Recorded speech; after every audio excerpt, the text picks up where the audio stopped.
Hola, cuervitos, hoy les traigo el capítulo número 2 de Izuku atrapado en el abismo. La página de Wattpad del creador la dejaré en la descripción del video. Sin más que decir, pasemos a los saludos. Un saludo a Mirio. Un saludo a Astolfo. Un saludo a Blue Spirit. Un saludo a Max 118. Un saludo a César Rueda. Sin más, empecemos con el video.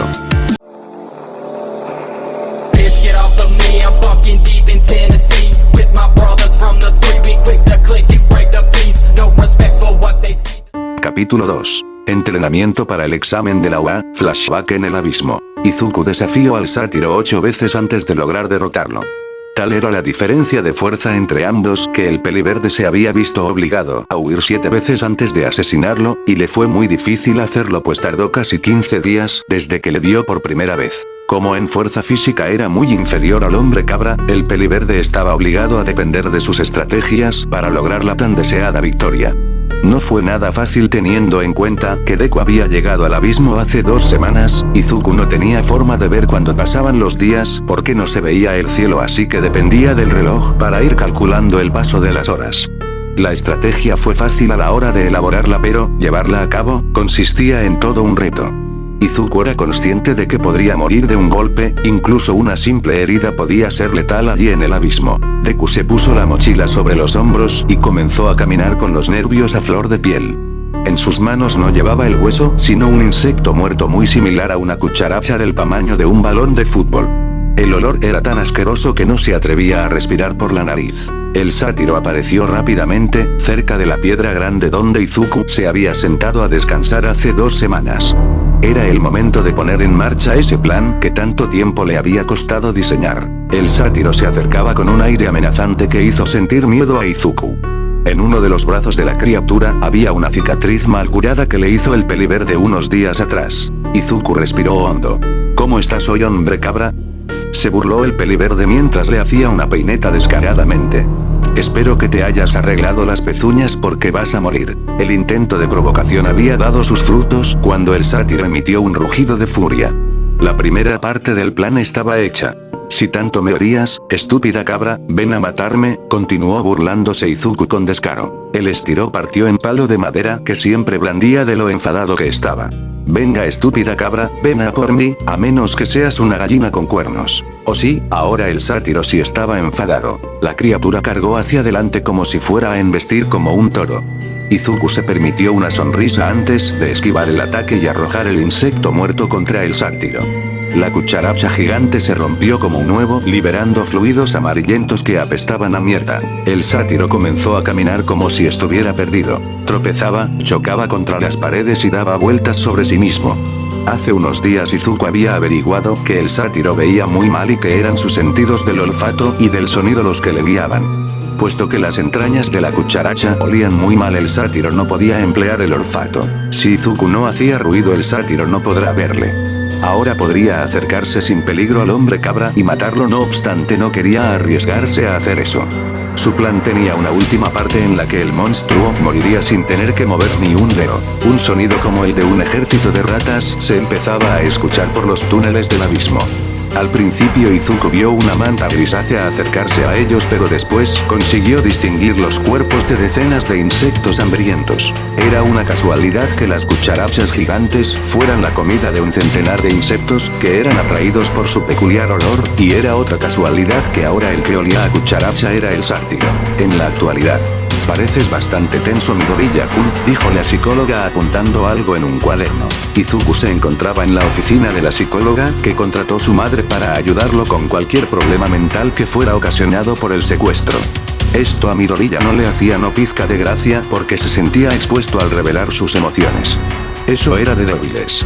Estoy bien, señora Ikari, respondió el peliverde sin modificar su expresión seria. Aquella mujer era muy simpática, pero Izuku no podía evitar sentirse nervioso ante su presencia. Era como si ella quisiera desvelar todos sus secretos, desde los más olvidados hasta los más vergonzosos. El cualquier cosa que digas se quedará con nosotros, que solía decir la psicóloga, no era demasiado creíble para el adolescente. Descubrió hace 2 sesiones que la psicóloga tenía un kit que le permitía emanar un gas que, al ser respirado por otras personas, provocaban que se relajasen y tuvieran más facilidad para contar sus problemas. Era como una especie de suero de la verdad, solo que más sutil y menos agresivo. Izuku Midoriya, en consecuencia a esto, tenía que moldear el gas que respiraba constantemente para no verse afectado. Era agotador, pero lo consideraba como un entrenamiento, pues moldear la materia en estado gaseoso era lo que actualmente le costaba más. No pareces nada tranquilo, Midoriya-kun, advirtió ella levantando la mirada. Llevas toda la hora respondiendo de forma ambigua a mis preguntas como si esto no te importase, o como si estuvieras ocultando algo. Sí, es eso, estás guardando algo importante para ti mismo que podría hacerte mucho daño en un futuro. Izuku, con un alto control de sus emociones y gestos, no hizo ni un movimiento al escuchar las deducciones. Él sabía que la señora Ikari no era tonta y podía leer hasta el más mínimo movimiento de Izuku con sus ojos. Ser interrogado por ella era mucho más peligroso que los interrogatorios de la policía. Estoy tranquilo, es solo que, no me gusta recordar lo que me hizo el villano, mintió Izuku tratando de lograr sonar creíble. Él me hizo muchas cosas malas que me hacen tener pesadillas y flashbacks aleatoriamente. Aquello último era verdad en cierto modo, Izuku tenía flashbacks del abismo y los monstruos que habitaban en él, pero no lo consideraba malo. El miedo le hacía fuerte y el dolor le ayudaba a centrarse en una situación peligrosa. Aquello le había salvado la vida en incontables ocasiones. La psicóloga de 30 años, cabello castaño y ojos del mismo tono, apuntó las palabras del peliverde en el cuaderno sin dejar detalles por añadir. Después miró al joven y soltó un profundo suspiro. Si no estás preparado para hablar, entonces no puedo obligarte, Midoriya-kun. Por favor, ven a verme cuando estés listo. Izuku se levantó de la silla y se marchó. La psicóloga soltó otro suspiro y deshizo su expresión cálida en el momento en el que estuvo sola. Sus manos temblaban incontrolablemente y el sudor bañaba su espalda. Aquel adolescente no era normal, había algo en él que inspiraba miedo, algo peligroso a lo que era mejor no acercarse. Ikari, en el fondo, deseó que Izuku nunca volviera a entrar en su oficina. El adolescente peliverde y con pecas no se sintió tranquilo hasta que abandonó la consulta de la psicóloga. Tendría que hablar en algún momento con su madre para decirle que no necesitaba la ayuda profesional y que no continuara gastando el poco dinero que tenían. Caminar por la calle no era ya lo mismo para Deku. Sus instintos vigilaban a cada persona en un rango de 10 metros, cada mirada, movimiento, gesto o acción quedaba registrada inconscientemente en su cerebro. Aquello era algo que aprendió a hacer en el abismo para sobrevivir y que ahora se había convertido en una de sus muchas manías que le hacían parecer un loco. Mientras caminaba notó una multitud de gente reunida que miraba como un héroe de madera. Trataba de derrotar a un villano con la apariencia de una rata con más de 4 metros de altura, solo para que una mujer de 15 metros con un trasero impresionante lograse inmovilizar al criminal muy fácilmente. El Izuku de 12 años habría ido corriendo con su cuaderno a ver el espectáculo, pero ese Izuku ya no existía. Ahora en sus cuadernos había detalles de su propio poder y de los monstruos que había visto en el abismo. Pero eso no decía que a Izuku ya no le gustasen los héroes, todavía le gustaba la heroicidad pero no tanto como antes. El Izuku fanboy había sido sustituido por el Izuku paranoico. Izuku no fue a su casa directamente, sino que se dirigió a la playa de Dagobah, también conocido como pedacito de mierda. Aquel era un lugar perfecto para entrenar, pues quedaba poco tiempo para los exámenes de la UA. Estos últimos días habían sido tremendamente aburridos, debido a que Deku tenía que estudiar cada asignatura para aprender lo que debía de haber aprendido durante los 2 años en los que estaba en el abismo. Menos mal que era inteligente, porque si no lo haría pasado muy mal. Después de estudiar tenía que entrenar con sus habilidades para no echarse a perder, de ahí que fuera a la playa / vertedero. En un lugar tan alejado nadie podría decir nada si utilizaba su habilidad para moldear o si decidía levantar un frigorífico con las manos. Flashback en el abismo. Había pasado un mes aproximadamente en el abismo. Deku había descubierto su habilidad para moldear los materiales, se puso a saltar de alegría porque por fin tenía un poder que le hiciera especial, ahora estaba tratando de hacer armas con las que protegerse de cualquier atacante. El adolescente había acampado en una bóveda amplia e iluminada gracias a unos hongos comestibles y con un buen sabor. En sus manos tenía un hueso que encontró hace unas horas y lo moldeaba para que fuera más duro y ligero de lo normal, también afiló uno de los extremos para que pareciera un hacha. Cuando terminó dejó los huesos junto a una pila de objetos que había moldeado. Algo que llamaba la atención del peliverde era que los huesos encontrados eran de humanos. Esto no sería sorprendente si no fuera porque aún no había visto a otra persona con vida por los túneles. Era muy extraño e Izuku supuso que los huesos serían de gente que falleció mucho antes de que llegase. Conseguir agua no era muy difícil para el chico ya que los hongos luminiscentes almacenaban mucha en el interior. Lo que sí era difícil era obtener comida. Izuku solo podía recolectar plantas e ir devorando a las criaturas que lograba cazar. No era una dieta rica en nutrientes y era consciente de que terminaría muriendo si no daba con comida de verdad. Deku comenzaba a plantearse si podía moldear su propio cuerpo para no necesitar tanto los nutrientes y así sobrevivir mejor con la falta de alimento. Otra cosa destacable era la aparición de 3 sátiros más aparte del que derrotó hace semanas. Por suerte estos no eran tan fuertes ni listos como el primero y logró matarlos lanzándoles cucharachas gigantes y esperar a los insectos vinieran atraídos por el olor a comerse a los sátiros. Por el momento no había dado con un monstruo verdaderamente fuerte. Los que había visto podrían ser fácilmente derrotados por un héroe profesional de bajo rango, o simplemente por alguien que supiera pelear. Una parte de Deku deseaba que su suerte continuara así, no obstante otra parte quería que aparecieran criaturas poderosas que le hicieran todavía más fuerte. No podía volver a ser el Deku débil. En la actualidad, Deku empujó una lavadora casi sin esfuerzo por la arena caliente de la playa. Iba vestido únicamente con sus pantalones y con el pecho al descubierto por culpa del calor que hacía. Llevaba varias horas allí entrenando moviendo chatarra y electrodomésticos. Su cuerpo mejorado le permitía levantar lavadoras casi sin dificultad para dejarlas apiladas en una enorme montaña de basura que lentamente iba formando. Cuando Izuku veía un material útil, lo guardaba en una mochila para fabricar arma o artilugios en casa que pudieran servirle de algo. Era una forma muy sencilla de conseguir objetos interesantes sin gastar nada de dinero. Todo iba bien hasta que sintió la mirada de un hombre. Deku trataba de ignorar al tipo rubio, con ojos azules, ropa holgada y con un tremendo parecido a un esqueleto. Lo había visto de reojo sin importar que estuviera medianamente escondido, y además podía oler la sangre que tosía. Izuku no sabía qué quería el hombre demacrado y le ponía demasiado nervioso.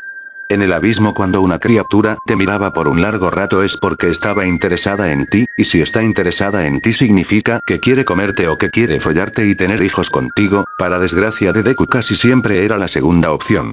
Izuku Midoriya estaba realmente tentado en hablar con el hombre misterioso y preguntar por qué le espiaba, luego si el tipo demacrado no contestaba, Deku podía obligarle a hablar, pero no se atrevía a hacerlo, su instinto le decía que era mejor no atacar al hombre demacrado por seguridad, aunque se veía claramente que era muy débil. Aquello era muy extraño.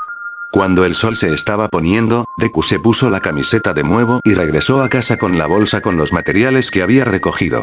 El hombre extraño se había ido. All Might no se consideraba a sí mismo el héroe más poderoso a pesar de ser el número 1 y el símbolo de la paz. La forma débil y lamentable que ahora tenía era solo una sombra del hombre que fue una vez y eso le deprimía y preocupaba por ambos lados. Su poder se desvanecía lentamente cada día. De ser el héroe a tiempo completo ahora únicamente disponía de 3 o 4 horas al día para salvar a la gente y derrotar villanos, y así fue desde la batalla contra All for One.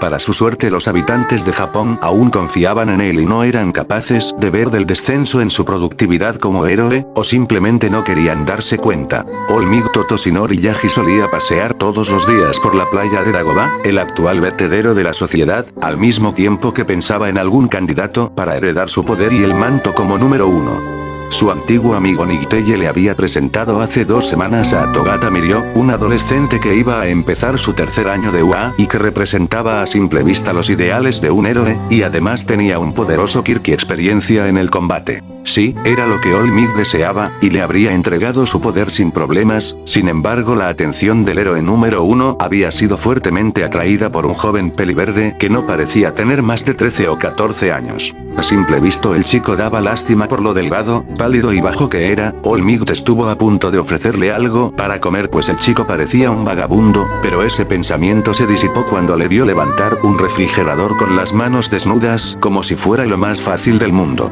Era evidente que tenía algún tipo de kit de fortalecimiento porque un chico de su complexión nunca sería capaz de lograr esta hazaña.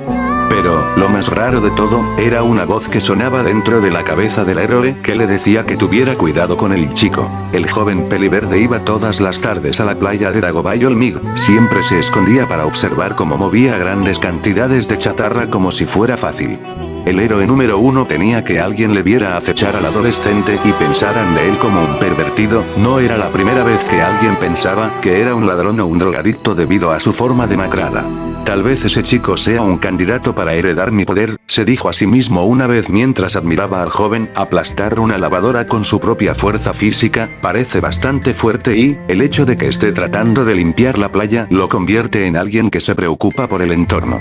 Justo lo que estoy buscando, pero ese aura que tiene no es propia de un símbolo de la paz, musitó esa última parte como si le diera vergüenza o miedo decirla en voz alta. Pero lo que All-Might no sabía era que Izuku era consciente de que estaba siendo vigilado todos los días mientras entrenaba en la playa. Los días pasaron rápidamente para el peliverde y el examen de ingreso estaba a la vuelta de la esquina. La policía le había pedido testificar un sábado para saber un poco más del villano que le secuestró.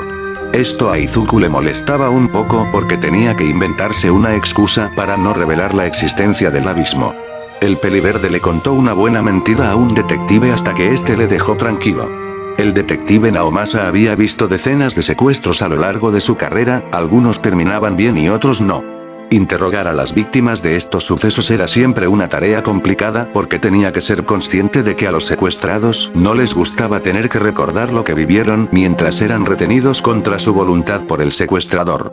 Izuku Midoriya se había convertido en un hueso duro de interrogar. Cuando el detective vio por primera vez al joven Midoriya, se sorprendió de su cuerpo de apariencia débil y de sus ojos muertos, del aura intimidante que le rodeaba. También se sorprendió ante la cantidad de mentiras que había dicho hasta el momento. Sí, eran mentiras con una interrogación porque a Naomasa le era muy difícil saber dónde terminaba la verdad para dar comienzo a la mentira, y eso que su Kirk era idóneo para los interrogatorios.